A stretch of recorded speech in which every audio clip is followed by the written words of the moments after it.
And that brings us to item number 16, which is our regular session public participation. And I would remind we have several people signed up again. I would remind our folks that signed up that the board welcomes and encourages public participation at our meetings.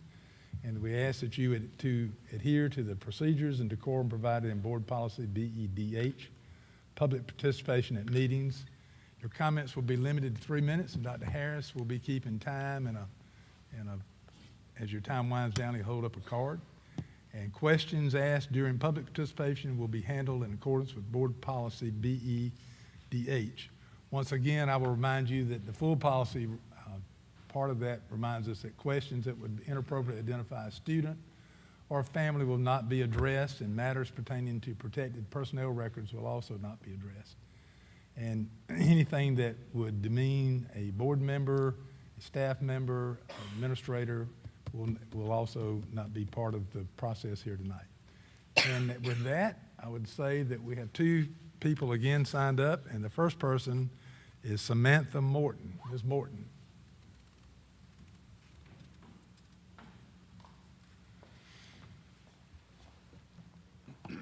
Thank you very much, Mr. Gant and Dr. Melton.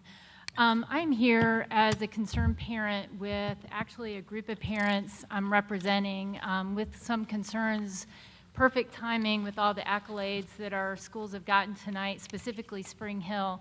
I have a 9th grader who's just completing his fantastic first year here at this school, and as you know, the decision of what I understand through several discussions with some members here have been through the board's decision to not have music be part of Spring Hill's curriculum. And further with that, I wanted to first get an explanation of that as far as long-term education goes for our children, and make the board aware of some of the other impacts these kids are getting as far as South Carolina public education and what these kids are able to participate in extracurricular outside of the school day.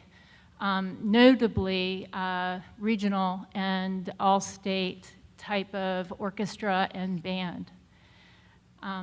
Secondly, this board has made that decision to allow our kids to participate in extracurricular sports at their home school, which I think as a physician is fantastic with the obesity epidemic, what it is. Yet our kids are not actually supported at the home school. And I also wanted to bring that to the board's attention, as my son has been a varsity cross-country runner and a junior varsity soccer player, and has been asked to step out of the line of the end-of-year photos because he is not of that homeschool student body. He is a Spring Hill student. And I think this really doesn't give our kids the support that they need.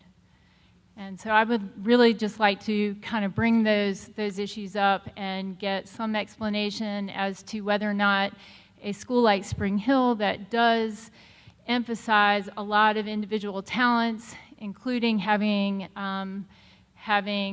support for every other art other than music, why this decision has been made by this board and how it is impacting our kids. Thank you. Thank you, Ms. Morton, and thank you for bringing some of those issues to our attention. Thank you. Our next participant tonight is Mark Ebert. Mr. Ebert.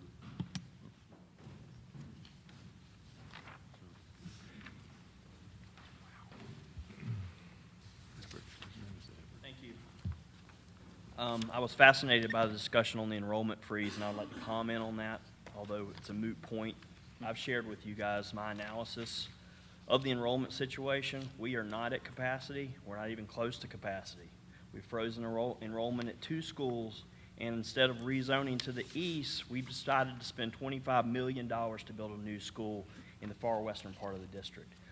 It's like this auditorium. Imagine this section is full. This section has seats. Instead of asking everybody to scoot down and fill the seats, we're bringing in a brand new section for $25 million on Amos Ferry Road. with an approximate cost of $25 million and a potential bond of $30 million. It's not credible for the district to tout that a millage increase is not coming. It is. So what does that mean to these folks? What does it mean to the taxpayer? At 5 years, the millage increase, assuming a family has $100,000 value on their home and a couple cars, at 5 years, they're going to see an approximate increase of $80 to $100 per year. For most of my neighbors, that increase is going to be closer to $400 per year. And for businesses, the additional tax may cost them an employee.